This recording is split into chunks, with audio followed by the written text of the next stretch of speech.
four outstanding speakers who are going to address some of the issues that do need to be addressed in this field. So we'll start with Dr. Oberg, who probably doesn't need a lot of introduction to this group. Dr. Oberg is, his name is synonymous with endocrine oncology, I think. He's a professor of endocrine oncology in Uppsala, Sweden. You've already heard so much today about Uppsala and how it's been a leader in this field. Professor Oberg has been doing this for almost 30 years, and we are really fortunate to have him come all the way from Sweden to visit us today in Toronto.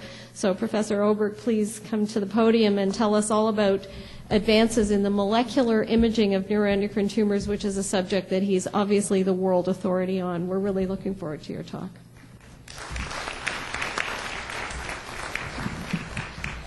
Thank you for this kind introduction, and I just want to thank Maureen and Jim for inviting me another time. I have been listening this morning to all the other talks, and I must say that I have been traveling around in Canada for 1 week, giving eight different lectures at different hospitals and also universities. And it's not only the patient that has problem, also the doctors. And that is something that I will bring up in my talk tomorrow morning. So I hope I will see you there at 9 o'clock, because some of the issues that have been brought up also from the meeting we had at NIH, I will also cover in my talk tomorrow morning. But today I will talk about molecular imaging of neuroendocrine tumors. And we have a lot of diagnostic problems, as you have heard from previous speakers. And sometimes these tumors are rather small. You heard from the surgeons that they can be a couple of millimeter large tumors. And we have problems with the staging. We don't know exactly what extent of the disease is. Grade of malignancy and tumor biology, something we can study directly in the tumor. We don't need to have a biopsy. Early detection of residual disease or recurrence is very important. After a successful surgery, we need to know when is the tumor coming back, if it's coming back. And of course, we have to look for treatment effects. We are using a lot of very expensive drugs, and we have to know if these drugs actually are working. Just to give you an idea how many tumor cells we are talking about when we are saying that you have a 3 millimeter tumor or you have a 1 centimeter tumor. We can detect today a 3 millimeter tumor with our most latest PET techniques, but you have already 1 million tumor cells. And if you go for a 1 centimeter tumor, you have billions of tumor cells. So you must keep that in mind when you are talking about tumor size, and also the problem with tumor, the number of tumor cells and what can be spread outside the primary tumor. We have different radiological techniques. We have heard CT, MRI, ultrasonography, both for diagnosis and follow-up. Endoscopies, endoscopic ultrasonography, intraoperative ultrasonography, and sometimes, which is not so common nowadays, we do angiography and portal venous sampling. That is very exceptional today because of the development of PET scanning.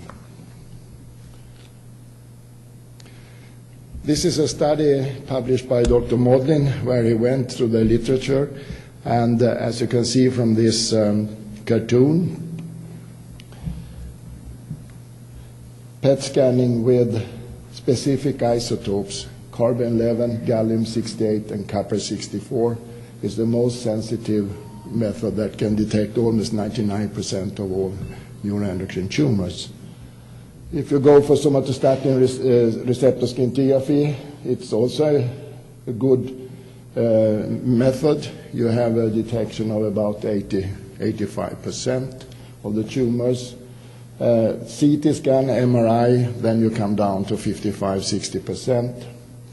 I also want to point out that PET with FDG, I know that it's used quite a lot in different centers, but I must point out that usually it's only working in high-grade tumors, those with high proliferation.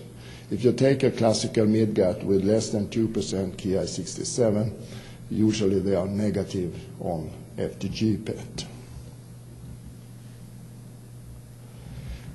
We have heard previously about octreoscan, so I'm not going to discuss that so much. This is a typical picture of patients with carcinoid tumor with significant load of liver metastases, and you see also some metastasis down in the mesenteric root. I heard from some doctors that in US you charge $8,000 for a octreoscan, which I think is ridiculous.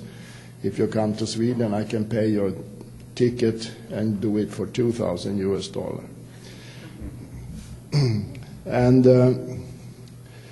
if you look at octreoscan, Indium 111 octreotide scan in GI carcinoid tumors, there are a lot of different studies because this method is widespread worldwide, and it should be the first option for all patients with neuroendocrine tumors. I know that at some centers the patients never get an octreoscan.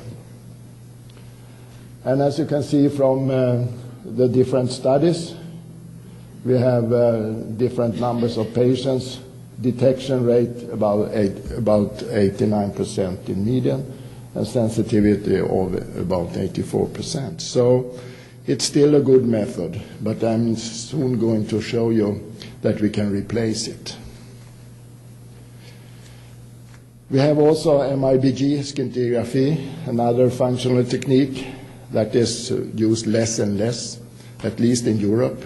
It's only for pheochromocytomas and some classical midgut carcinoids that are not picking up on octreoscan. So what I will mainly discuss with you during the next 15 minutes is PET scanning with specific markers.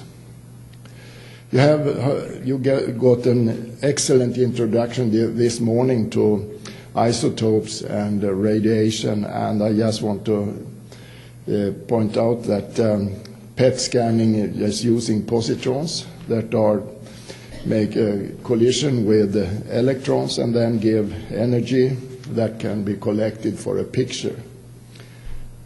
And the PET scanners look like this, quite similar to a CT scan, and today they are combined in one machine, a CT scan and a PET scanner.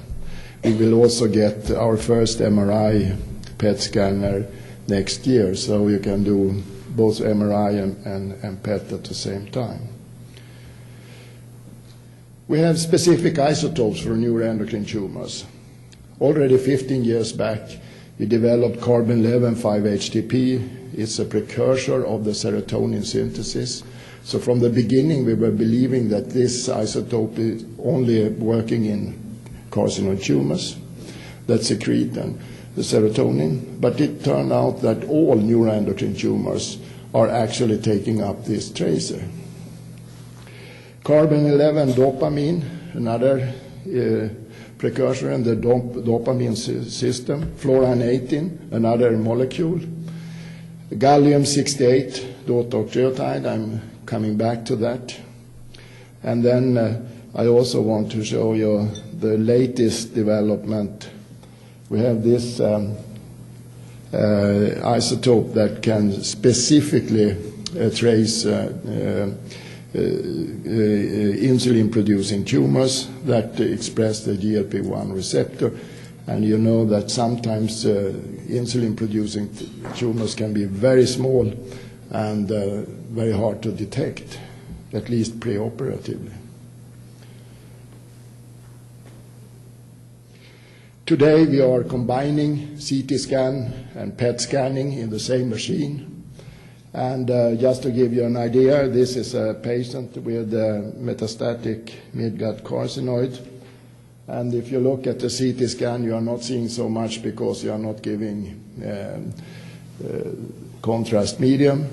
If you look at the PET scanning, you get a lot of different metastases, but you don't know exactly where it is. But when you combine the two pictures, as it's done in the new machines, you get a very good resolution and localization of the tumors.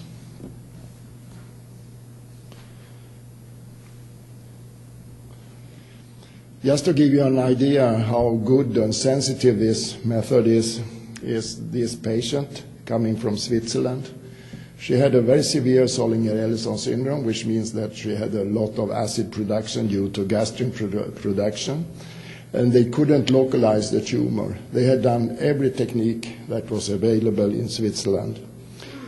She came to us, and we did the carbon-11 5-HTP PET, and as you can see, we can delineate the tumor. And this tumor looks big when you just see this slide, but it's only 5 millimeters.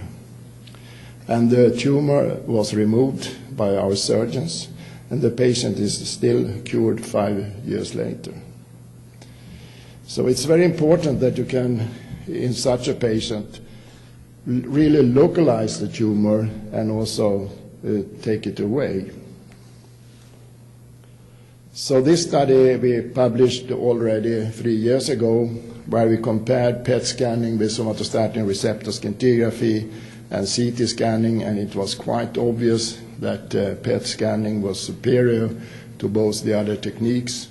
We could also see more lesions that were detected with PET than with somatostatin receptor scintigraphy. And I saw in a previous talk that one patient that had 1 tumor in Canada had 10 tumors when she came to Sweden.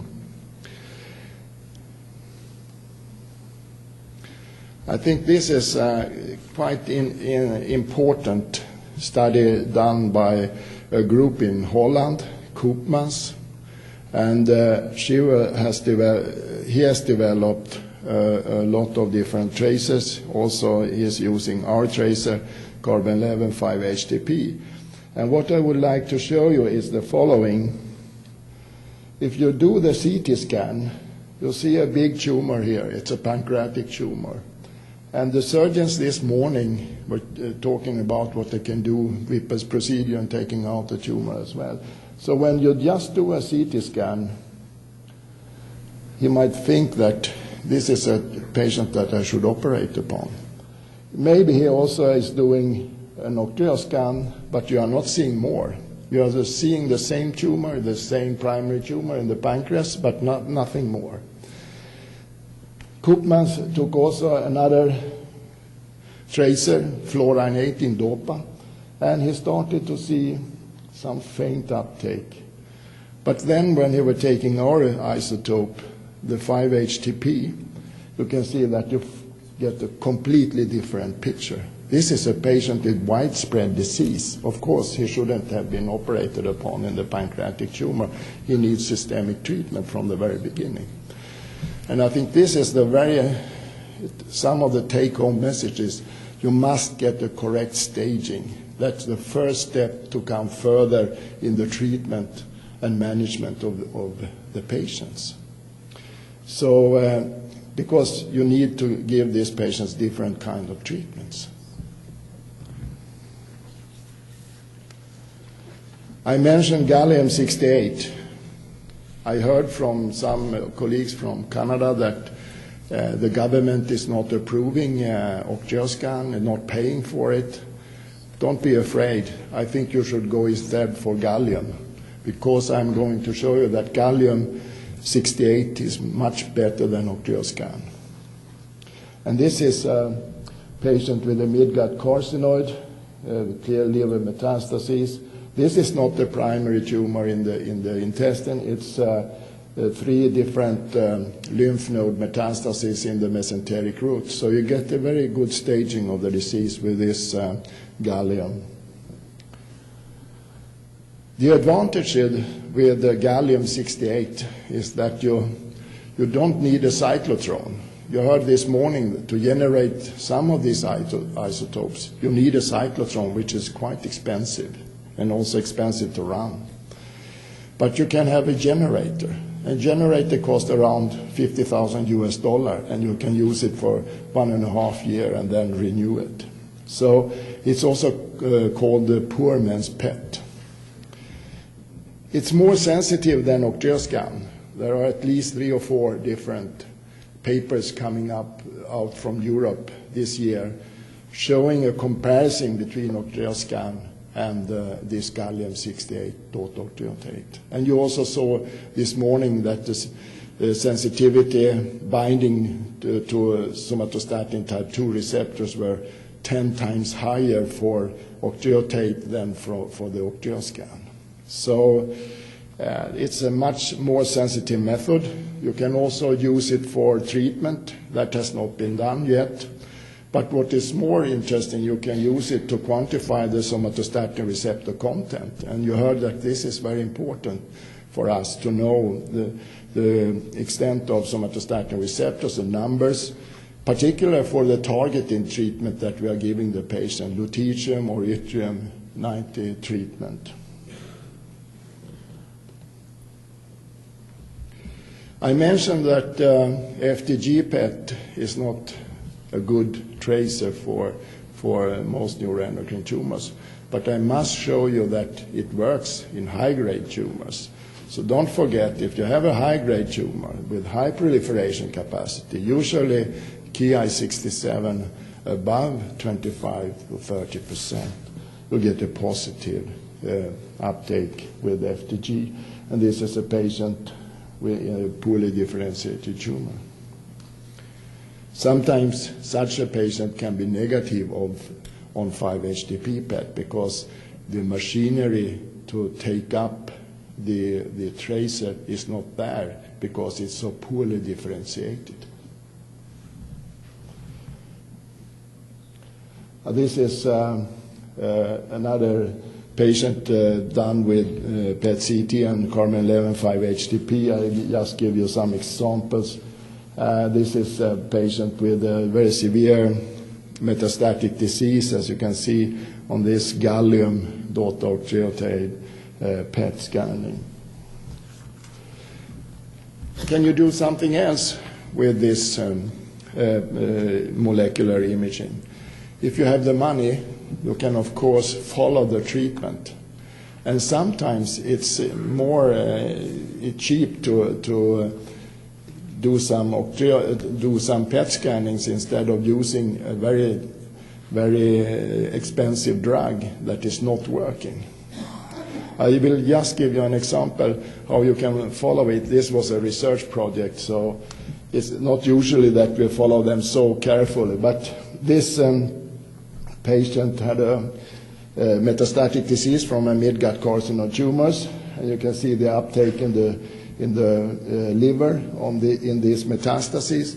The more red and white you have in the tumor, more activity, biochemical activity in the tumor. He was started on alpha interferon, and after 3 months treated, we perform a new PET scanning, and now you can see that it's more yellow, indicating that it's a lower biochemical activity. So we have an effect of the instituted treatment.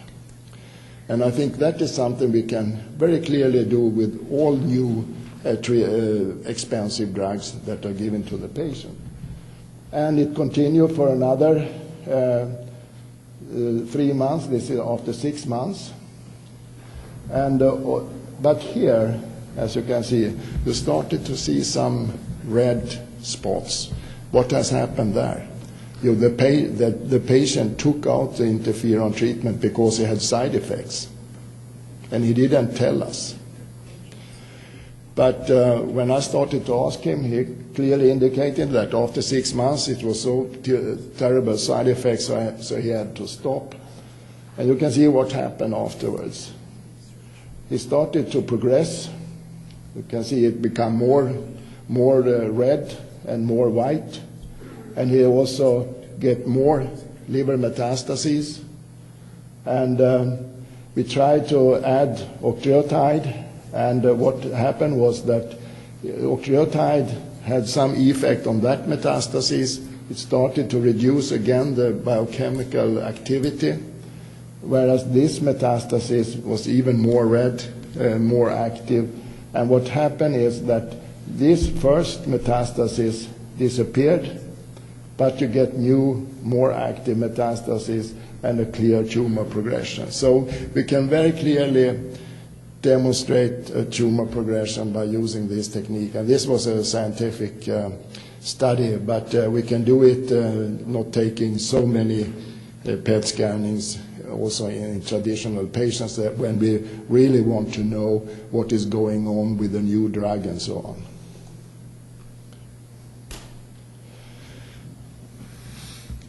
You can label almost every substance in the body with carbon-11. So it's more a matter of money and people, knowledge, chemistry. But you can study different processes. You can study angiogenesis with different markers. You can study with the FLT, you can study the proliferation of the tumor. You can study the apoptosis, the apoptotic model in the tumor. And you can do a lot of these different things. So there are a lot of new markers. And the only thing is, of course, the money, the people, the knowledge. And I think in the future, this will come more and more. It will be cheaper, it will be more sophisticated, and sometimes I'm teasing pathologists. I don't want to be rude, but I will usually, my own pathologist, I'm saying in 5 years' time, I don't need a biopsy, I don't need to use you, I'm just going to the nuclear medicine department and do some new tracers. Of course, that is not true. That is not true, but it's a joke.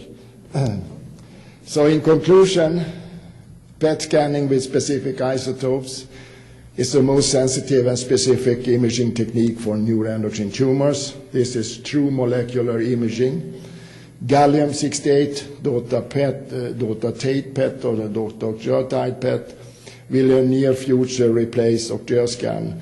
I forgot to mention that another advantage with gallium-68 PET is that it's a one-stop procedure. You come to the hospital, you get the injection, 30 minutes afterwards you are doing the PET scanning.